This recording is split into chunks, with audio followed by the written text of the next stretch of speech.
اعوذ باللہ من الشیطان الرجیم بسم اللہ الرحمن الرحیم۔ حضرت امام سفیان ثوری رحمۃ اللہ علیہ فرماتے ہیں تحسب الجوامیس مع الباقر۔ مصنف عبد الرزاق الامام عبد الرزاق بن حمام اس حدیث پاک کو نقل فرماتے ہیں بھینسوں کو گائے کے ساتھ شمار کیا جائے گا۔ اور امام مالک بن انس مدنی رحمۃ اللہ علیہ فرماتے ہیں موطا امام مالک میں فرماتے ہیں انما یا بکرن کلھا، یہ بھینس گائے ہی ہے، یعنی گائے کے حکم میں ہے۔ ایک اور مقام پر فرماتے ہیں الجوامیس والبقر سواء۔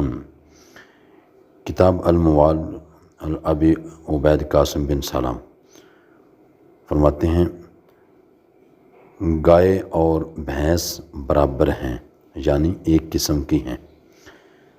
تو دوستو کچھ لوگ کہتے ہیں کہ بھینس کی قربانی جو ہے وہ نہیں جائز، تو ان کے لیے یہ دلیل ہے کہ بھینسوں کی زکوٰۃ کا ذکر حدیث مبارکہ میں نہیں ہے۔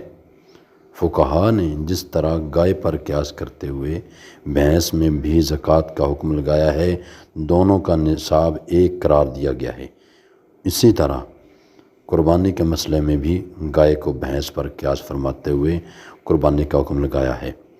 الجاموس ضرب من کبار البقر، بھینس بڑی گائے کی ایک قسم ہے۔ المنجد مرتب لوئی سے معلوف صفحہ نمبر 101۔ تو دوستو بھینس کی قربانی جو ہے وہ جائز ہے۔ جو لوگ کہتے ہیں کہ کوئی بھینس کی قربانی جائز نہیں ہے، اس کا حکم نہیں ہے، فلاں ہے فلاں ہے، تو وہ احمق تو ہو سکتے ہیں، اہل علم نہیں ہو سکتے۔ اہل علم نے یہ حکم فرمایا ہے جو کچھ میں نے آپ کو سنا دیا ہے۔